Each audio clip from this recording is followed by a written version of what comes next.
ru'ya dengan ada alif di belakangnya itu melihat di dalam tidur, artinya mimpi. Wa sa'alta an syai'in yata'allaku birru'ya, selanjutnya engkau bertanya kepadaku tentang sesuatu berkaitan dengan mimpi yang disampaikan min kalami Sayyidil Akmal Zainil Abidin Ali ibn Abdillah al-Idrus, yaitu dari ungkapan dari kalamnya Sayyidil Akmal Zainil Abidin Ali ibn Abdillah al-Idrus. Fa'alam anna ru'ya min ajza'in nubuwah, ketahuilah bahwasanya mimpi itu merupakan bagian dari kenabian. Jadi artinya bukan berarti orang yang bermimpi itu nabi, bukan. Tapi artinya orang yang bermimpi, apalagi yang bermimpi itu adalah orang-orang soleh atau orang-orang yang dekat dengan Allah, yang disebut dengan ar-ru'ya as-shadiqah. Apalagi kalau yang bermimpi itu nabi, maka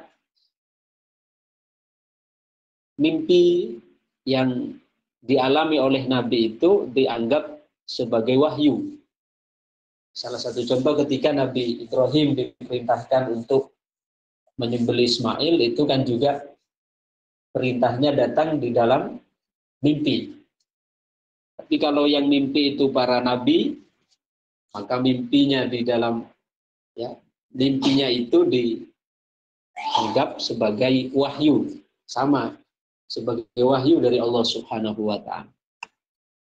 Fa'alam anna ru'ya min ajza'in nubuwah, ketahuilah bahwasanya mimpi itu adalah bagian dari kenabian. Artinya kenabian itu Allah Subhanahu wa ta'ala memberikan berita dari alam gaib.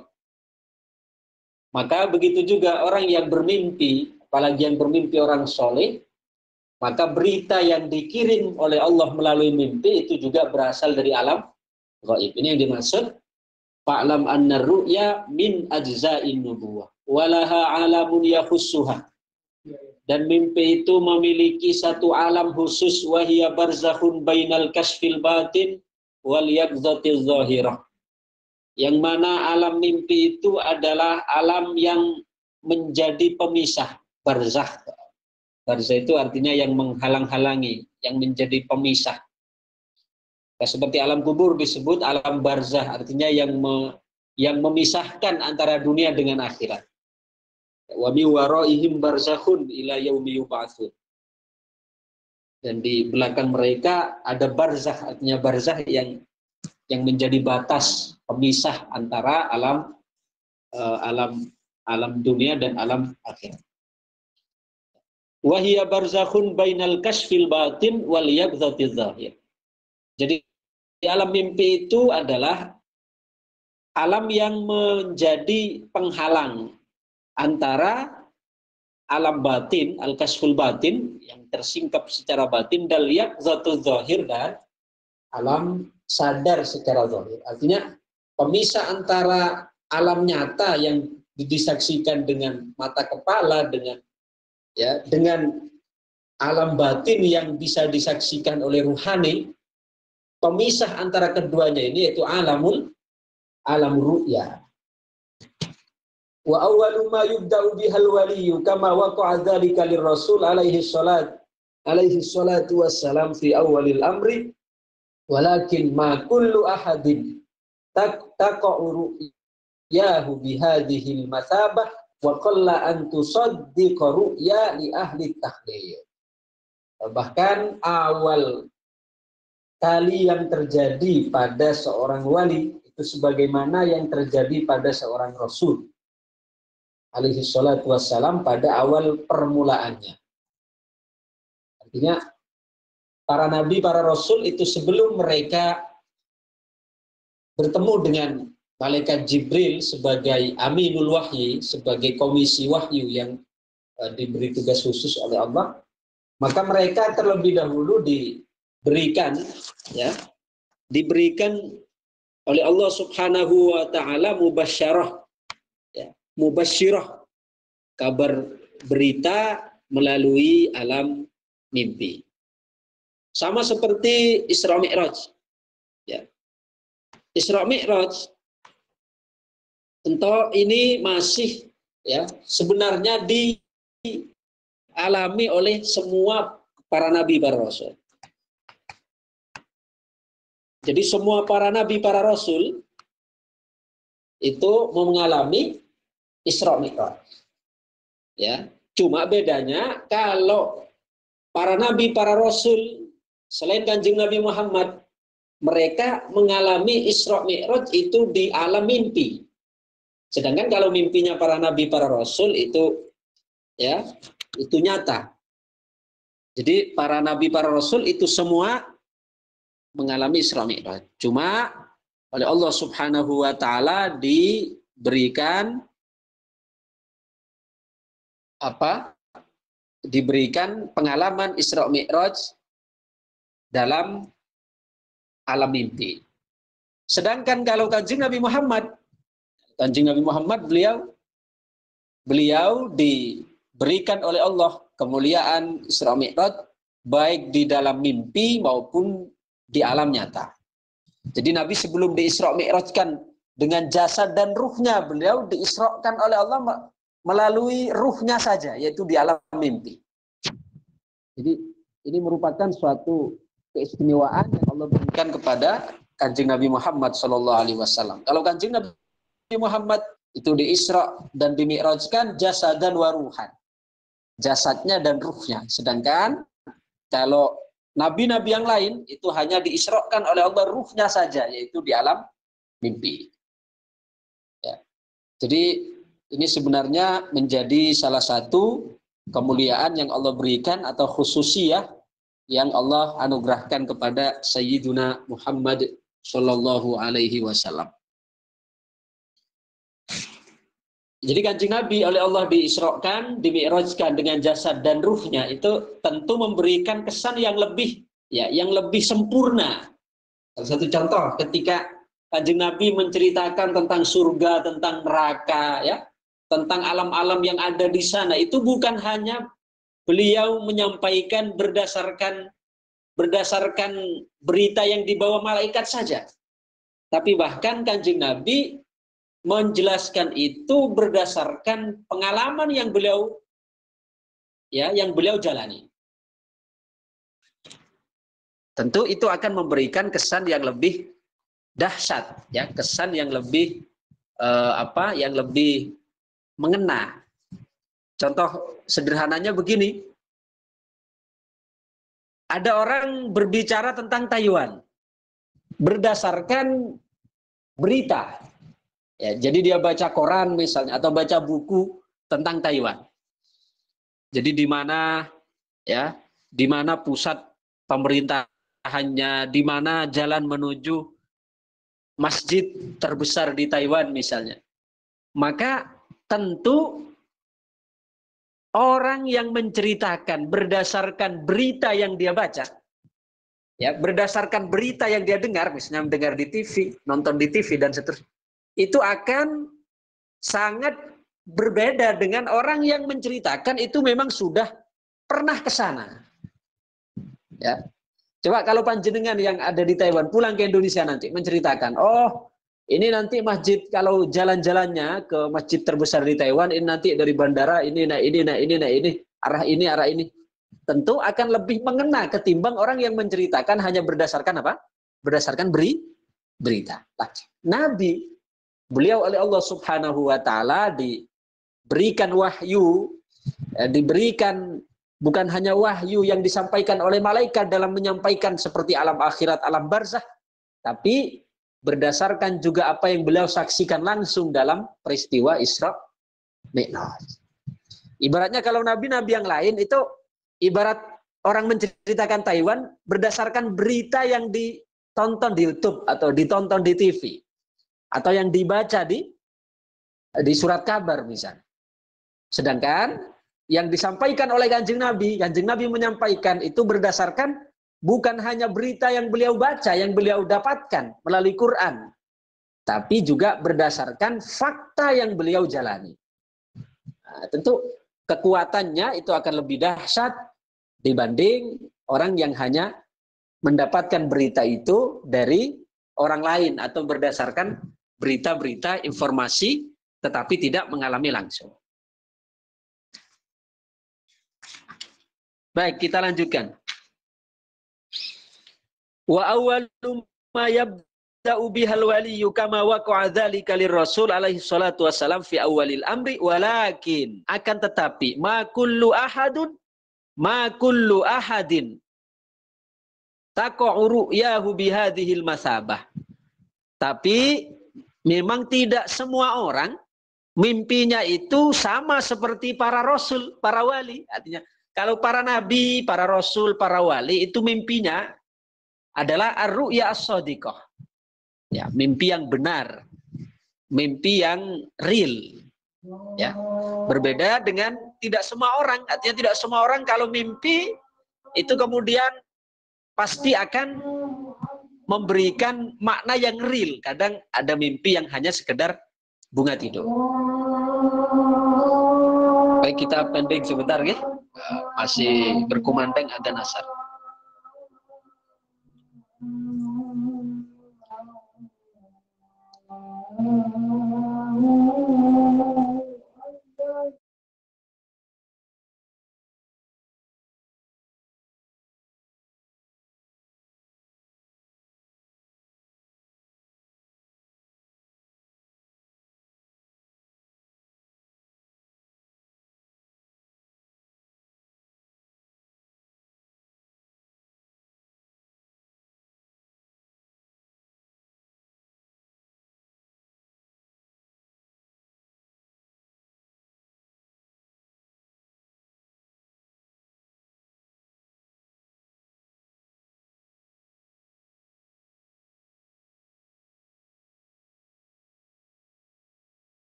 La ilaha illallah sayyidina Muhammad Rasulullah sallallahu alaihi wasallam. Allahumma rabb hadhihi ad-da'wati at-tammah salatul qa'imah.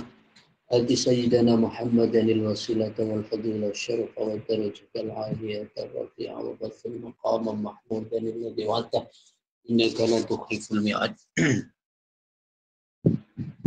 Baik, kita lanjutkan. Jadi kata Imam Al-Haddad di sini tidak semua orang yang bermimpi itu mimpinya bisa dibenarkan sebagaimana yang terjadi pada para nabi, para rasul dan para wali.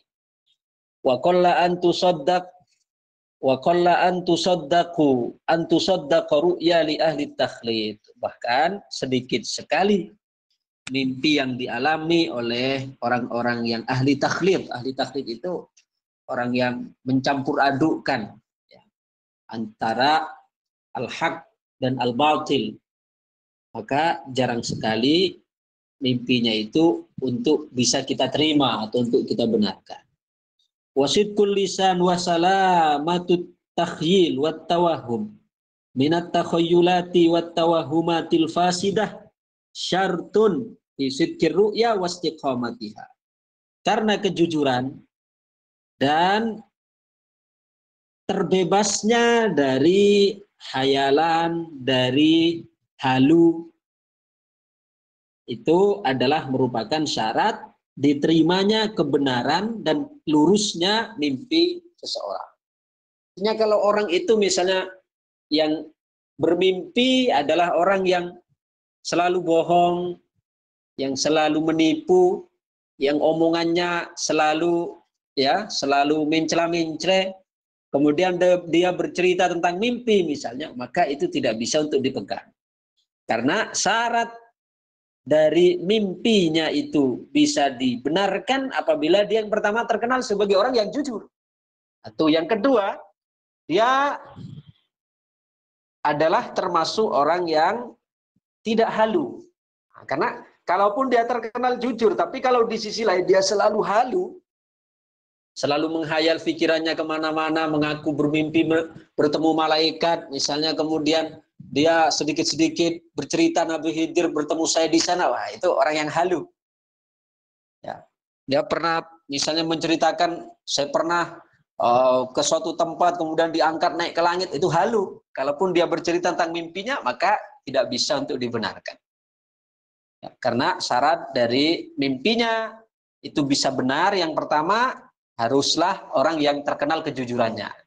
Dia bukan orang yang suka bohong, ya, bukan orang yang suka berdusta. Kemudian yang kedua, dia bukan orang yang halu, yang halunya itu tingkat dewa. Waqad yattafiqu lil mukhalitina syai'un minar ru'ya as-shadiqah walakin yadhifu syaitan ilaiha ma yazidu 'alaiha minal umuril fasidah fayastabihu 'inda at-ta'biri sahihuha bifasadiha. Memang terkadang untuk orang-orang yang ahli mukhalitin, orang mukhalitin ini yang itu tadi mencampur adukan antara al-haq dan al-batil, terkadang antara orang yang mukhalid ini dengan orang yang jujur, orang yang benar, itu kadang ada keserupaan. Tapi yang dialami oleh orang yang mukhalid, yang mencampur adukan antara al-haq dan al-batil, mimpi yang dialami dia itu ditambah-tambahi oleh setan. Ya, ditambah-tambahi oleh setan. Sehingga terkadang mirip, ya. Terkadang mirip mimpinya, takbirannya sama, tapi karena orang itu adalah orang mukhalid yang mencampur adukan antara yang hak dan yang batil, maka di dalam penyampaiannya pun, ya, atau bahkan di dalam penafsirannya pun itu juga menjadi berbeda. Jika itu terjadi pada orang yang mukhalid. Jadi kebenaran mimpi itu ternyata juga ditentukan oleh sejauh mana keputihan, kebeningan hati dari orang yang bermimpi. Ya. Jadi sama seperti orang mimpi melihat atau bertemu Rasulullah. Orang yang bermimpi melihat atau bertemu Rasul itu betul. Karena kata Nabi, ya, man ro'ani fil manam faqad ro'ani. Barang siapa yang melihatku di dalam mimpi atau bermimpi melihatku, maka dia sudah bertemu dengan aku sesungguhnya. Fa inna syaitana la yatamatsalu bi, karena setan itu tidak dapat untuk menyerupaiku. Kalau orang bermimpi masih bermimpi ulama, bermimpi wali, itu masih sangat mungkin setan untuk menyerupai. Tapi kalau ada orang yang bermimpi melihat Nabi, maka dia telah bertemu Nabi sesungguhnya. Karena setan tidak mampu untuk menyerupai Nabi, ya, untuk menyerupai Rasulullah SAW. Cuma dalam faktanya, orang bermimpi Nabi itu macam-macam. Sempurna. Ya, dengan wajah yang sempurna, fisik yang sempurna, yang perfect. Tapi ada yang melihat tubuhnya saja, tapi tidak melihat wajahnya. Ya, ada yang melihat wajahnya tapi samar-samar. Itu sebenarnya bukan berarti sosok Nabi yang berbeda-beda, tapi perbedaan penampakan sosok Nabi di dalam mimpi itu, ada yang melihat langsung, ada yang melihat cahaya yang silau, ada yang melihat wajahnya samar-samar. Itu sebenarnya bukan sosok Nabi yang berbeda, tapi menunjukkan perbedaan itu kepada keadaan hati dari orang yang bermimpi. Ya. Jadi semakin bersih hatinya, maka akan semakin sempurna di dalam melihatnya, di dalam mimpi itu. Ya. Jadi di dalam menafsirkan atau membedakan antara mimpi yang benar atau yang tidak, itu ternyata juga ditentukan oleh kejujuran dan kelurusan hati orang yang bermimpi. Wa man kana syaitanu mutahakkiman alaihi fi yaqdhatihi wa huwa ma'a dzalika yasma'u wa ya'kilu fa huwa fi naumihi alladhi tadhhabu bihi idrakatuhu ashaddu tahakkuman fi. Jadi kalau orang dikala bangunnya, dikala sadarnya, dikala tidak tidurnya, dia selalu memperturutkan apa yang menjadi bisikan-bisikan setan, ya, bisikan-bisikan setan diikuti, maka pada saat dia tidur pun mimpi-mimpi yang dia alami juga tidak lepas dari campur tangan setan. Wala yu'athiru fi ru'ya syai'un naqsa jismil insan idza kanat idrakatuhul batinah salimah. Jadi mimpi orang yang misalnya dia cacat secara di alam mimpi, ya, dia cacat secara zahir, itu sama sekali tidak akan mempengaruhi terhadap cacat, tidak akan mempengaruhi terhadap mimpinya kalau dia batinnya selamat. Artinya begini, yang menentukan kebenaran mimpi itu bukan ditentukan oleh oleh sempurnanya fisik, ya, tapi ditentukan oleh kesempurnaan rohani atau kesempurnaan hati. Ya, semakin putih, semakin bening hatinya, maka semakin lurus pandangan-pandangannya. Yang disebut ru'ya as-shadiqah. Jadi para nabi itu mimpi yang datang kepada mereka ru'ya as-shadiqah, yang pasti kebenarannya. Begitu juga yang terjadi para wali, ya, itu menjadi isyarat-isyarat yang diberikan oleh Allah Subhanahu wa taala kepada mereka, orang-orang pilihan Allah. Ya.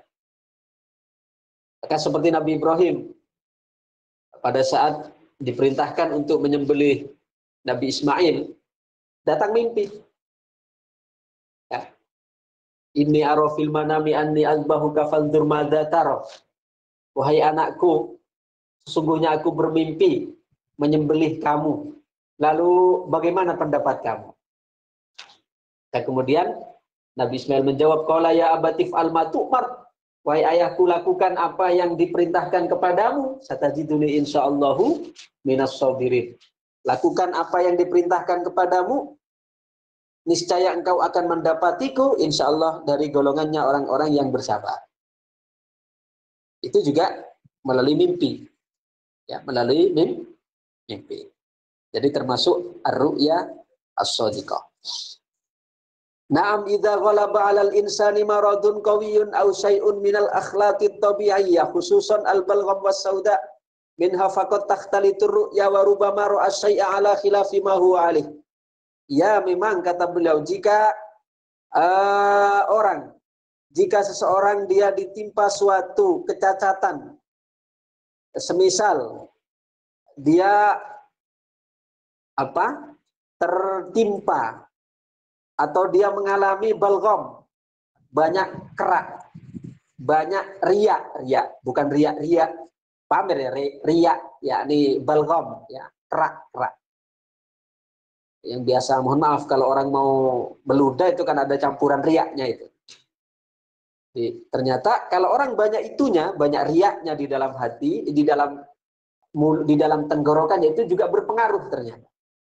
Sama banyaknya riak di dalam tenggorokan itu juga berpengaruh kepada kuat dan tumpulnya hafalan. Maka kalau kita ngaji taklimul muta'allim itu dibahas ini panjang lebar. Ya, di antara yang menyebabkan seseorang itu mudah lupa di antaranya adalah kathratul balgham. Ya, banyaknya riak yang menempel di tenggorokan.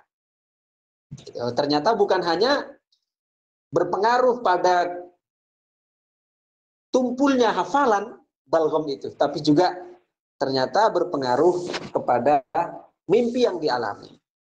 Wa rubbama ra'a syai'a ala khilafi ma huwa alim. Bahkan terkadang orang yang memiliki banyak riak ini, dia akan melihat mimpinya berbeda dengan realita yang dialami.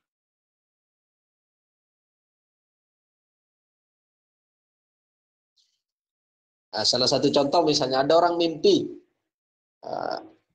ada salah satu murid guru kami, Allah yarham, Dr. Haji Muhammad Yadil Kuswati, ya, minta diistikharahkan, ingin menikah, ya, ingin menikah.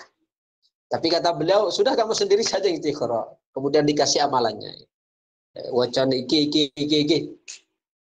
Kemudian setelah itu malamnya dia mimpi. Ya, mimpinya itu dia mimpi dililit ular piton besar. Sampai dia berteriak-teriak, ya, sampai teriakannya itu didengar oleh seluruh isi rumah. Akhirnya keesokan harinya menemui guru kami. Kiai, saya sepertinya isyarat yang didapatkan dari hasil istikharah itu buruk. Loh, kenapa kamu bilang buruk? Iya, karena saya, ya, bermimpi dililit oleh ular piton yang besar. Apa kata beliau? Beliau juga paham tafsir mimpi. Oh, itu bagus berarti. Artinya, ya, ular piton itu simbol istrimu yang akan selalu nempel kepadamu. Artinya coba ini menunjukkan bahwa tafsir yang dikandung di balik mimpi itu justru kebalikan dari realita yang dialami. Di mimpinya itu adalah dililit ular piton yang ya sekilas kita anggap itu sebagai hal yang mengenaskan, yang menakutkan gitu. Tapi ternyata tafsirannya beda. Tafsirannya adalah itu isyaratnya baik karena ular piton itu simbol istri, melilit itu simbol kesetiaan. Coba, ya, luar biasa. Jadi barangkali sebabnya juga seperti yang disampaikan di sini. Mungkin beliau yang bermimpi ini mengalami balgham, ya, banyak riaknya di tenggorokannya sehingga apa yang dimimpikan itu terkadang terbalik perbandingannya dengan realita yang dihadapi. Jadi, saya kira ini saja dulu pembahasan kita hari ini. Amin amin ya rabbal alamin. Al-Fatihah. A'udzubillahi minasyaitonirrajim. Bismillahirrahmanirrahim. Bismillahirrahmanirrahim. Alhamdulillahirabbil Iyyaka na'budu alamin wa iyyaka nasta'in. arrahmanirrahim Ihdinas siratal mustaqim. iyyaka na'budu wa iyyaka nasta'in ihdinas siratal mustaqim siratal ladzina an'amta 'alaihim ghairil maghdubi 'alaihim waladdallin. Rabbighfirli wa liwalidayya wa lil mu'minina amin ya rabbal alamin. Allahumma shalli wa sallim wa barik ala sayyidina Muhammad wa ala alihi wa sahbihi. Alhamdulillahi rabbil alamin. Hamdan yafi ni'ama wa yukafi mazidah ya rabbana lakal hamdu kama yanbaghi li jalali wajhika wa azimi sultanik. Allahumma shalli salatan tunjina biha min ahwali wal afat taqdilana bi jamil hajat daruna bi jamil sayyid tarfa'una bi indaka ala darajat tubaluna bi usrawayat min jamil khairat ta'ati ba'dal mamat. Rabbana zalamna anfusana wa illam taghfir lana wa tarhamna lanakunanna minal khasirin. Rabbana hab lana min azwajina wa dhurriyyatina qurrata a'yun waj'alna lil muttaqina imama. Allahumma yassir lana umurana ma rahati li qulubina wa abdanina wassalamati wal afiyati fi dinina wa dunyana kullana sahiban bi safarina wa khalifatan fi ahlina wa salawatu ya ahdihim sahum ala makanatihim fala yastati'una al-mudhiya wal maji'a ilayna bismillahi babuna tabaraka hitanuna Yasin saqafuna kafa ya'in sathima yatuna sayyidikamullah samil alim. Allah khairul hafidha wa arhamur rahimin. Rabbana atina fid dunya hasanah fil akhirati hasanah wa qina adzabannar. Sallallahu alaihi wasallam Muhammad wa ala alihi washabbihi wa baraka wasallam. Alhamdulillahirabbil alamin. Al-Fatihah. Bismillahirrahmanirrahim. Bismillahirrahmanirrahim. الذين أنعمت Alhamdulillahirabbil عليهم غير المغضوب alamin. عليهم ولا الضالين. آمين. رب اغفر لي ولوالدي وللمؤمنين آمين.